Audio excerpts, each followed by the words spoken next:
Welcome back to Sketching Basics. This is worksheet number 2, the X-legged table. This is very, very similar to our worksheet 1, except that what we're going to be doing in worksheet 1, we focused on the perimeter of the object itself and built the detail out of that. In this particular case, what we want to do is to focus on the negative space. So the same way, and the negative space is anything that is not part of the object itself. So it's this space right here, and this space, and this space, and this space. So just like we did on the first one, we want to go ahead and build the frame of our point of view here, what we're going to work at. So we're looking at those tangents. Another one here, building our cube, and then our last one is really about up in here, isn't it? So a little bit smaller than what our box was right there. So let's take a look. Again, we want to work in the same kind of fashion where we're working with proportions.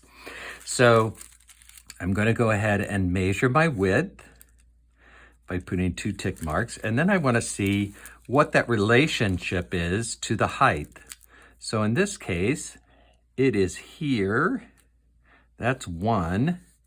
And then this, I'm going to go ahead and fold it in half because it looks like it's about 1/4. 1 1/4 the width is what the height is. So I can pull that in there. That's 1/2. So that's 1/2. So it is about 1 1/4. So let's go ahead and double the size of our drawing again. So in that case, we're going to use the side of the paper to line up our triangle on so that we get a nice horizontal line to start with. And then we're going to double it. So we're going to do 2, that's 1 width, and that is 2 widths. Then I'm going to do a vertical. And since I know that my height is 1 1/2 times, so that would be 1, 2, and then I've already measured the half, and that's the height of my unit. So horizontal line, and then a nice vertical line. So now we have our proportions again. So we know, just to revisit this again, that doesn't look totally straight, does it? Let's try that again. Yeah, it's off just a little bit. Not bad, but yeah, see, I was just off a little bit. So I know that this is double the size of this picture frame that I put up here. So the proportions are not going to change. So now if I take an overall dimension of our height here and I fold that in half, so I'm putting my 2 little tick marks and lining those up. So that is my halfway point of this particular rectangle. So let's do a halfway point of this rectangle. And so here's my height. Actually, I probably could have taken that one and just divided it in half, couldn't I? All right, so now I'm going to align my 2 tick marks so that I can find my halfway point on my rectangle. So I'm going to go from here to here, put a tick mark, and that is going to be my halfway point. And then I can do a halfway point this way. So halfway in between here and here is about there.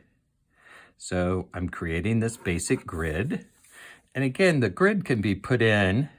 So I'm going to transfer that over to here now and transfer my vertical here. So now that X and this X are exactly the same. So now I'm gonna draw, I think I'll draw this little teeny piece right in here. Do you see that piece right there? That's right in the center. And so I know the bottom is just a little bit up and a little bit over for that X. So I can kind of estimate where that is going to be. I'm going to draw that really, really lightly, because what I really want to draw is this shape. So let's first see if we can find the relationship between here and here. So halfway down here is about at that point. So that's not quite. So halfway would be the bottom of this silhouette. And then the top is going to be about up here. So half of this piece and half of this piece, and then it looks like it's a little less than half again. So that's kind of my space. And I can draw that down, and I can draw it over because these are nice square lines. I can do that. I can estimate now. Again, any of these squares can be divided again, and you can break this down into as many small parts as you want. So I could come in here and draw and subdivide this one a little bit here. And again, I'm just kind of guesstimating what it is, but you could actually measure it. So if I look at this, this is about a third of that distance, and then it's about a quarter or half of that distance. So I have that mark, and then this comes down and it curves. Do you see that? And I have that piece, and I have that piece that comes over, and then this goes all the way up to the top. So it looks something like that. Now, this is where this X starts, is about halfway over here. Everybody see that? And then let's figure out this point right here. All right, so again, if I came in here and did a little subdivide of the subdivide, and that's about the halfway mark. So if I brought this in here like this, and about halfway up here. So this piece, here is my X, and we want to go over about half of that distance, which is about where we have it. And then it flares back out to almost that halfway point and then up. And then our line goes up to this, let's do this point. It's higher than that. It's higher than this one over here. And then it is about a third of the way over. So I'm going to just kind of put in a nice little estimate here. And then this line continues almost to that point over there. So that's that little X part that's right in here. So here's my one leg coming down. I know it crosses here, and it crosses almost here. So I can kind of line those two up and get an idea of kind of where that other one comes up. So that, to me, is my top. So I'm going to draw this line right in here, this square. So about double this thickness and about double this thickness. And I know that that is parallel. And that won't work exactly, because if I go right up here, I can see that this is just a little bit lower and a little bit over. And that is going to be my inside of this leg. There, and see how I have that little niche? And then I add the thickness here. Then I add the thickness across here,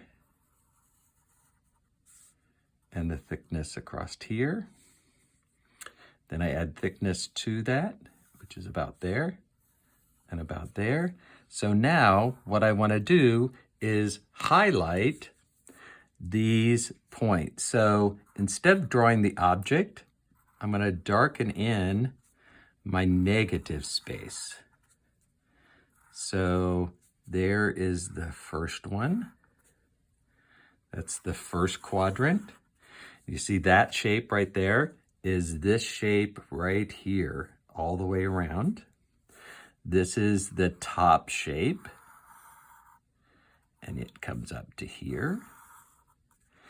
Then here is my V. It probably wants to be just a little wider than that. So I'm going to make that just a little bit thicker. That's that rectangle. And then that is that rectangle. It has an angle, so that's that one. And then this one, I'm off just a little bit, so I'm going to correct it here. And this is the back rectangle. So all I've done is created all the negative space. So I'm not drawing the object, I'm drawing all of the negative spaces. And what it does is it leaves us the object. So I'm drawing all the voids. And I'll just draw those in so you can see them a little bit better. You don't have to do this. And voila. Oh, excuse me. I have to see if I can edit that out. Anyway, here's the void. And then lastly, this is the top void. And you can see that we haven't drawn any of the detail of the X-legged table, but we've drawn all of the negative space that's around. So our first exercise was drawing the positive space of the vase. In this case, we're drawing the negative space and not the table. All right, thank you.